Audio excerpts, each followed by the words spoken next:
বাঙালি খানায় সবাইকে স্বাগত জানাই। আজকে আমি এখানে রান্না করব পাকাল মাছের পাতলা ঝোল। তবে খেতে কিন্তু খুবই সুস্বাদু হয়েছিল। আপনি একবার রান্না করলে বারবার রান্না করবেন। ভাজা জিরে দিয়ে কিভাবে পাকাল মাছের পাতলা ঝোল করব, চলুন সেটা একবার দেখে নেওয়া যাক ভিডিওর মাধ্যমে। তেল মশলার পরিমাণ কিন্তু খুবই কম দিয়ে আমি রান্নাটা করেছিলাম। আশা করি আজকের ভিডিওটি আপনাদের ভালো লাগবে। সকল বন্ধুদের কাছে অনুরোধ করছি সম্পূর্ণ ভিডিওটি দেখার।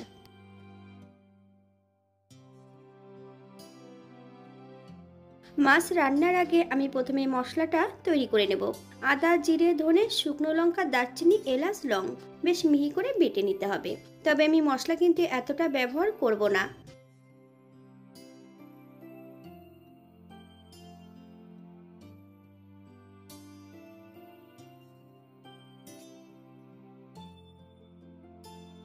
এখানে আমি বেশ কিছুটা পাকাল মাছ কেটে ধুয়ে পরিষ্কার করে নিয়েছি।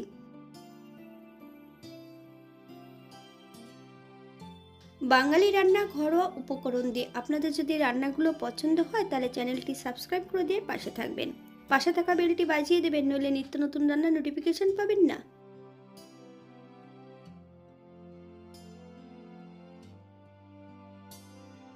অফ ক্যামেরায় কিন্তু আমি মাছের গায়ে লবণ হলুদটা লাগিয়ে নিয়েছি।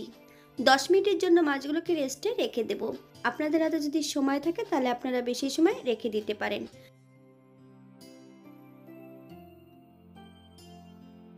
একটা কড়াইতে বেশ কিছুটা সর্ষের তেল অ্যাড করব। ফোড়নে রেখেছি সাদা জিরে। ফোড়ন থেকে সুগন্ধ বেরোলে সম্পূর্ণ সাদা জিরেটা একটা পাত্রে তুলে রেখে দেব।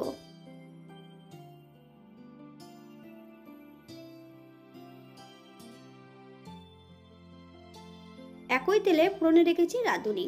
ফোড়ন থেকে সুগন্ধ বেরোলে সম্পূর্ণ আলুগুলো অ্যাড করে দেব।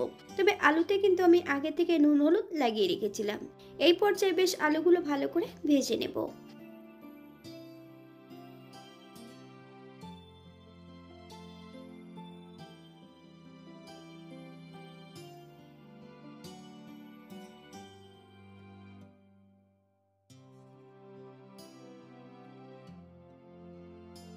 আলুগুলো কিন্তু তেল থেকে তুলে নেব না। এই পর্যায়ে ম্যারিনেট করা সম্পূর্ণ মাছগুলো অ্যাড করব। মিডিয়াম আঁচে বেশ কিছু সময় মাছগুলো ভেজে নিতে হবে। তবে খুব বেশি কিন্তু পাকাল মাছ ভেজে নিলে শক্ত হয়ে যাবে। আপনারা আপনাদের পছন্দ মতন মাছগুলো ভেজে নিতে পারেন।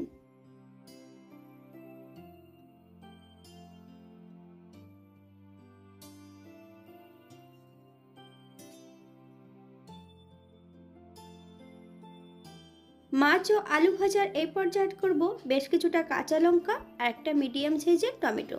লঙ্কাগুলো কিন্তু আমি ফালি দিয়ে অ্যাড করেছি। বাটা মশলার থেকে আমি 1 চামচ বাটা মশলা অ্যাড করব। হাফ চামচ হলুদ গুঁড়ো, হাফ চামচ লবণ, আপনার স্বাদ অনুসারে লবণটা অ্যাড করবেন। হাফ চামচ কাশ্মীরি লঙ্কার গুঁড়ো।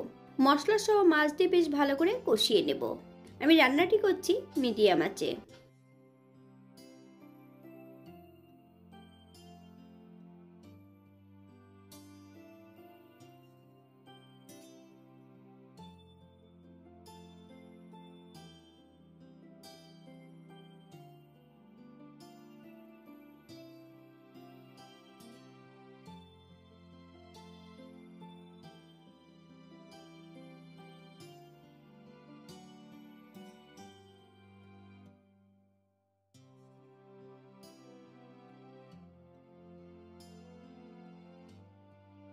মাছ ও মশলা ভাজার এই পর্যায়ে করব 1 কাপ গরম জল।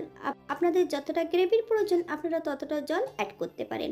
হালকা হাতে নেড়েচেড়ে বেশ ভালো করে মিশিয়ে দেব।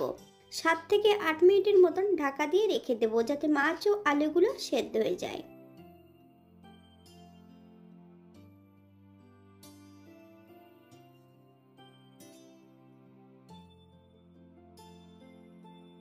8 মিনিট পর এই পর্যায়ে একবার চেক করে নিতে হবে আলুগুলো সেদ্ধ হয়েছে কিনা। আপনারা যদি চিনি পছন্দ করেন তাহলে এই পর্যায়ে অ্যাড করতে পারেন।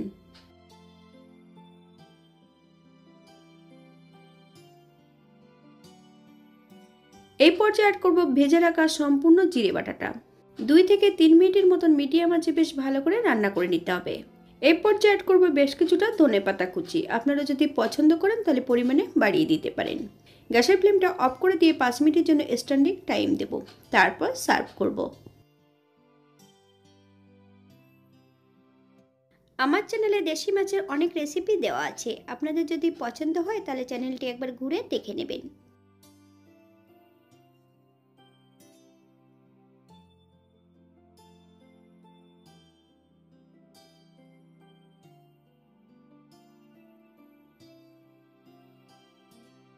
এটা দেখতে যেমন ভারী সুন্দর হচ্ছে, এটা গরম ভাতে খেতে কিন্তু অসম্ভব ভালো। আপনারা বাড়িতে একবার একই পদ্ধতিতে রান্না করে নিতে পারেন।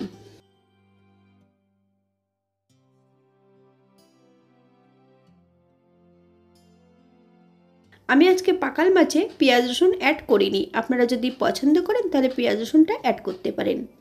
যারা পোস্ত বাটা যদি পছন্দ করেন এখানে পোস্ত বাটাও অ্যাড করতে পারেন।